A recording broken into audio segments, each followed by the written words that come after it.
He blended in perfectly, fluent in local dialects, carrying forged documents and moving like a trained professional.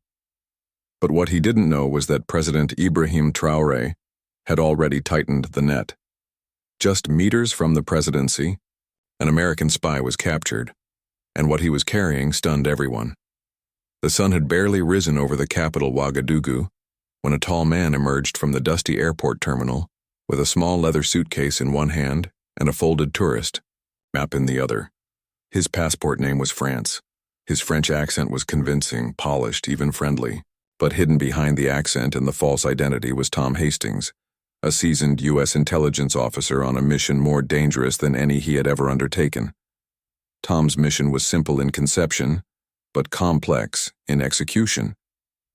To infiltrate the inner circle of Captain Ibrahim Traoré, the strong and charismatic leader of Burkina Faso, and gather classified information to prepare the ground for a foreign-backed coup.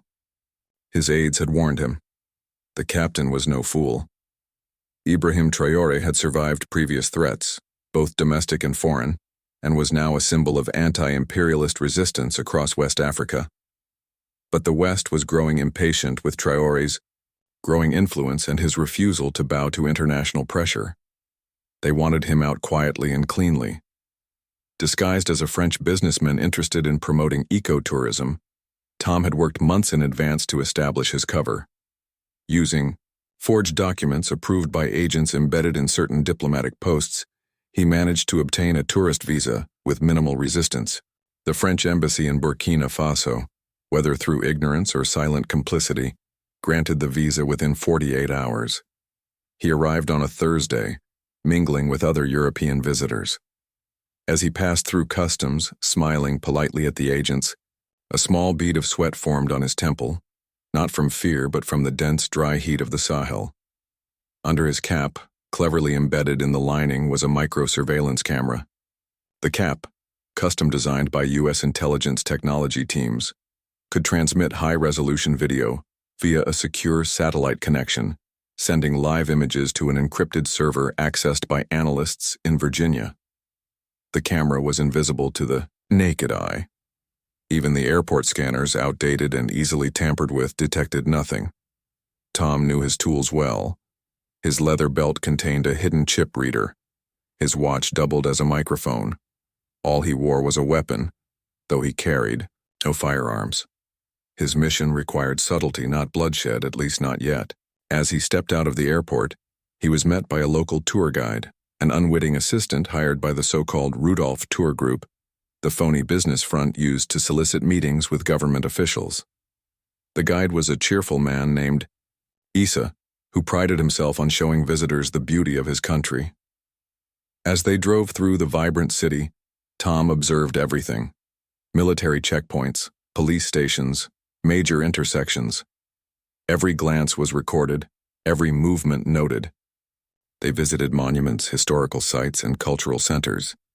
To Essa, Tom was just another curious European, taking pictures, asking about the Mossi Empire and the independence of Binafaro. But behind the smiles, Tom was already sending terabytes of data to American intelligence. By noon, they had reached the exterior view of the presidential palace, tall, white, and guarded. Tom stared for a few more seconds. Issa laughed. "Ah, that's where our captain lives, strong man. No one enters without being invited." Tom smiled slightly. "Maybe one day, I'll be honored." Back at the hotel that night, Tom sat by the window overlooking the street, watching the slow pace of local life. Motorcycles whizzed past street vendors, and the call to prayer echoed in the distance. He opened his laptop, logged in via a military VPN, and typed out an encrypted report. Target area secured. Entry phase complete. Visual data collection in progress. Request confirmation for Phase 2 Presidential Contact Protocol. He hit send. Across the ocean, in a dark room filled with monitors and analysts, a response was being written. 3 days had passed since Tom, aka Rodolphe, had landed in Burkina Faso, and his mission was progressing ahead of schedule. Every detail had been meticulously planned, but even he was surprised at how smoothly things had gone. By now, his fake company, Rudolph Tourism Solutions, had already gained some attention. The official website, backed by a web of fake press releases and positive reviews, portrayed him as a well-connected French businessman with ambitions to expand tourism partnerships between African and European countries. Tom knew that proximity to power was everything. He needed access not only to the walls of the presidency, but also to Captain Ibrahim Traoré himself. That was when the second phase of the plan came into play. Using his false identity, he submitted an official request to meet with government officials. His proposal to establish a French joint venture with Burkabay, which would create thousands of jobs in the tourism sector, was backed up with promises of investment, foreign partnerships, and cultural exchange programs. All lies, but lies with enough sparkle to attract attention. He dressed as if he were a costume designer. White linen shirt, silver cufflinks, trimmed beard, the perfect image of a European investor. When the Ministry of Culture received his request, they were intrigued. France was still considered a valuable partner by many within the government, despite the rising tensions. A French entrepreneur who offered jobs, investment, and positive press coverage. Why not listen? By the following Wednesday, Tom had secured a meeting not with the president directly, but with two senior advisors. He arrived at the presidential annex with a flash drive that looked legitimate. In reality, it was a Trojan horse. Once connected to a government system, it would transmit metadata, IP addresses, network structures, and internal directories directly to his aides. The aides greeted him warmly. One was cautious, skeptical of foreign influence. The other was eager to attract outside support. Tom handled them with precision. His French was perfect, his tone confident but respectful. He talked about ecotourism, cultural renaissance, and Pan-African connections through European bridges. He named non-existent investors and referred to imaginary letters of support from French officials. But under the table, his smartwatch had already synced with the ministry's Wi-Fi. The data was flowing. Then came the unexpected. One of the advisors approached and said, "Your project is very impressive. I will speak to the captain personally. Perhaps I can meet with him in person. He is interested in fostering national pride and international respect. If your project aligns, it will be open." Tom kept his expression calm. Inside, adrenaline was pumping. This was it, closer than he had expected so soon. "I would be honored," he replied. Within hours, an official invitation was issued. The next morning, he would have access to the presidential palace. Not the annex, not the outdoor garden, but the main structure. Few foreigners made it that far. That night, Tom stood in front of the mirror in his hotel room, looking at his own reflection. He removed his cap, gently wiped the microcamera, and tested the signal. Perfect. His belt was adjusted to align with the secondary antenna. His glasses had a microphone hidden in the bridge of his nose. He opened a secure application and whispered, "Phase 2, target confirmed, presidential access granted, surveillance tools fully operational, mission entering high-risk area." Proceeding as planned. A few seconds later, confirmation came through. Phase 2 approved. Initiate extraction protocol. Once the information was in, he closed the application, turned off the lights, and looked out the window once more at the silent, sleeping capital. Somewhere inside that palace, the captain was preparing for another day of leading his nation, and Tom was preparing to betray him. The gates to the presidential palace slowly creaked open with a heavy creak that echoed through the cool morning air. Tom stood imposingly in a cream suit, a diplomatic briefcase under his arm, and his signature cap resting perfectly on his head, still housing the nearly invisible surveillance camera. His cap, his belt, his glasses, all passed by. The palace grounds were stunning. Clean paths lined with national flags, statues of heroes from Burkina Faso's revolutionary past, and fountains shaped like raised fists. For a moment, even Tom felt a sense of awe. The captain had surrounded himself with history, pride, and symbolism. It wasn't just a place of power, it was a statement. Inside, polished floors reflected the sunlight that streamed through the wide windows. Guards were everywhere, but none of them made eye contact longer than necessary. A presidential aide, a stern-looking woman in a dark blue dress, approached Tom and led him through the corridors. "Captain Ibrahim Traoré will see you soon," she said. Tom nodded and followed. Every step deeper into the palace was a new risk. Every wall might have ears. Every guard he passed might be a threat. But he walked with confidence. Finally, they reached a meeting room with a wooden floor. The room was high up. At the far end sat Captain Ibrahim Traoré himself, dressed in a simple military uniform. His gaze was sharp, appraising. The room was free of unnecessary extravagance. A table, a few chairs, and the flag of the Bay of Burkina Faso. Bianu Masuro Dolph, the captain, said in a calm, steady tone, "I hear you have an interesting project." Tom bowed slightly and replied in fluent French, "It is an honor to meet you, Captain. I believe Burkina Faso holds unexplored treasures that the world deserves to see. Ecotourism, historic preservation, and cultural bridges are powerful tools of diplomacy." Traoré studied him silently for a moment. "France has not always brought us bridges, Monsieur Rodolphe. Sometimes they bring chains. Why should I trust this one?" Tom smiled carefully. "Because this one is built on respect. And you, Captain, are its foundation." It was a bold answer, the kind that carried risk but also potential. Traoré nodded slowly. "Then show me what you've built." Tom reached into his briefcase and pulled out a series of documents, blueprints, charts, proposals. As he spoke, his glasses continued to record every detail. The chip on his belt scanned nearby digital signals, and his cap recorded a 180-degree view of the room. He spoke for 15 minutes, presenting his vision of luxury eco-resorts, community development, and employment programs. The captain listened, intently but revealed little.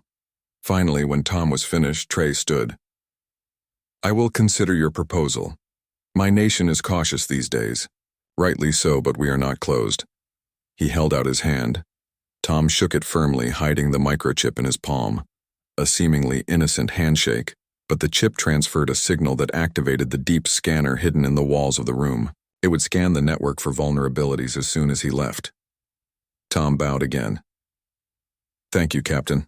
I hope to return with more concrete opportunities." On his way out, he passed the support team again and a soldier opened the door for him. Once outside in the open air, Tom let out a slow, steady sigh.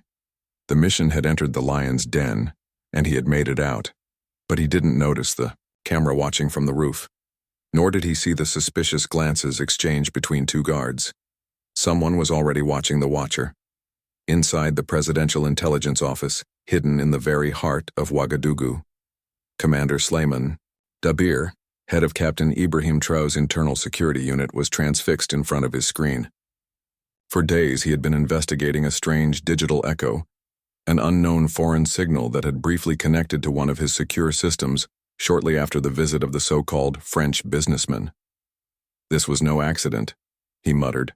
He called the lieutenant of cyber operations. "Trace the signal, reverse it. I want to know who was watching and where it was going."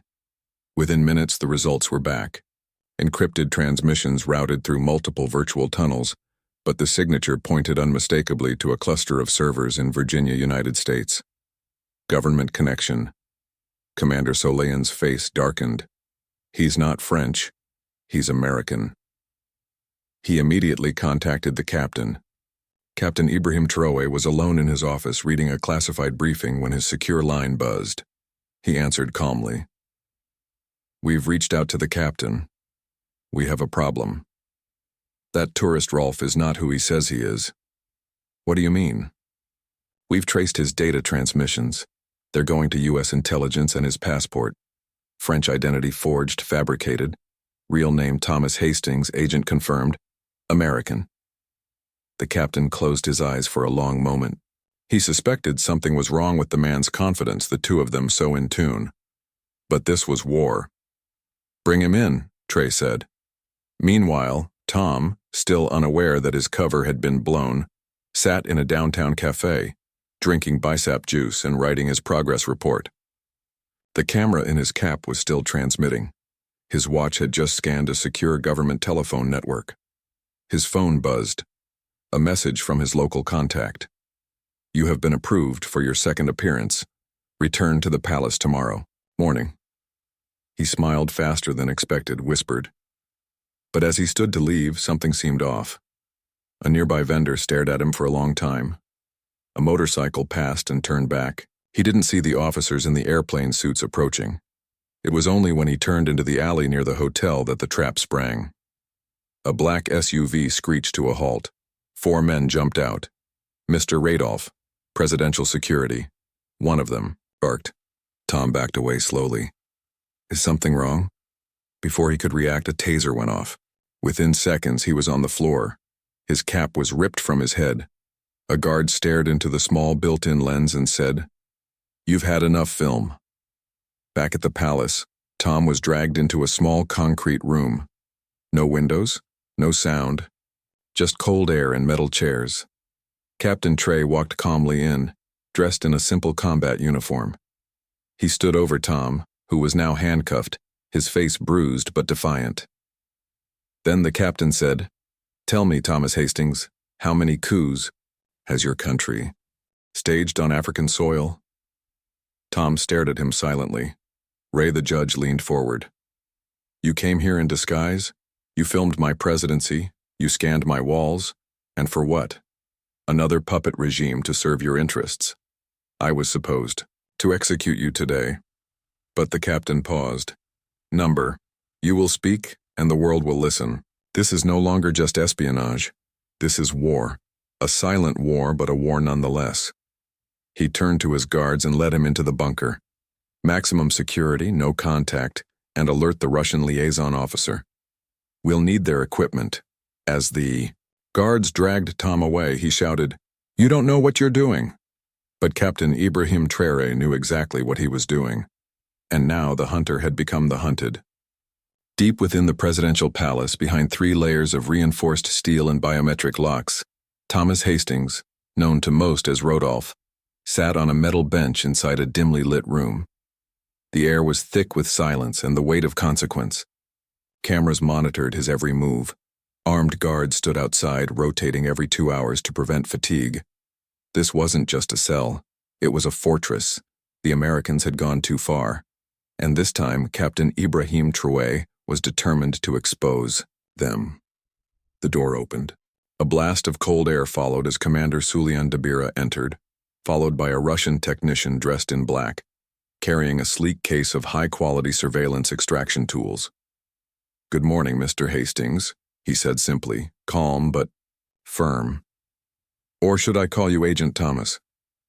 Tom said nothing. The Russian opened his briefcase and began to arrange the tools on the table.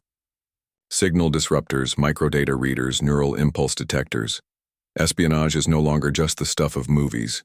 It's real, and it's happening on African soil. And once again, President Ibrahim Traoré has shown the world that Burkina Faso is not asleep. In a move that sent shockwaves through diplomatic circles, his security team successfully identified and captured an American spy attempting to infiltrate the presidential inner circle. The man appeared ordinary, but his cover was anything but. Fluent in multiple regional languages, equipped with false identification, and moving with calculated precision, he had spent weeks slowly embedding himself into the city's political ecosystem. He posed as a development consultant, charming, helpful, and seemingly harmless. But Traoré's presidency has seen too many threats, too many betrayals, and too many close calls. His internal intelligence network, strengthened in recent months, had flagged anomalies long before the man got close. Communications intercepted, unusual movements tracked, questions asked in places where questions shouldn't be. When the man made his final move, attempting to gain access to a secure location near the presidency, he was surrounded, arrested silently, and transported to a classified site for questioning. What? They found shocked even the most seasoned officers. Hidden within a seemingly normal tablet were encrypted files detailing high-level information about Burkina Faso's security infrastructure, political strategy, and alliance negotiations. Maps, surveillance plans, and even attempted communications with opposition elements revealed this wasn't just a lone operator. This was part of something much bigger. President Traoré addressed the incident without theatrics. In a brief but powerful statement, he said, "Burkina Faso is no longer a playground for foreign operatives. Those days are over." The message was clear. In the past, foreign agents, especially from Western powers, moved freely through African governments under the guise of aid, intelligence sharing, or diplomatic courtesy. But Traoré is not playing by those old rules. He is building a new system, one based on vigilance, sovereignty, and unshakable national pride. The reaction across Africa was swift. Citizens across the continent applauded the move, with many calling it yet another example of Traoré's commitment to defending not just his own presidency, but the dignity of African leadership itself. Hashtags surged, editorials praised him, analysts took note. But the incident also sparked unease in foreign capitals. To have an American operative caught red-handed so close to the seat of power is not just embarrassing, it's dangerous. It exposes a new geopolitical fault line, one where African nations are no longer silent when wronged, no longer passive in the face of intrusion. Traoré has drawn a clear boundary, and through this bold action, he reminded the world that Africa is watching, Africa is learning, and Africa is protecting itself now. Because this is not the era of quiet compliance. This is the era of African control. And anyone who tries to infiltrate it will face more than just resistance. They'll face the full force of a continent that has finally had enough.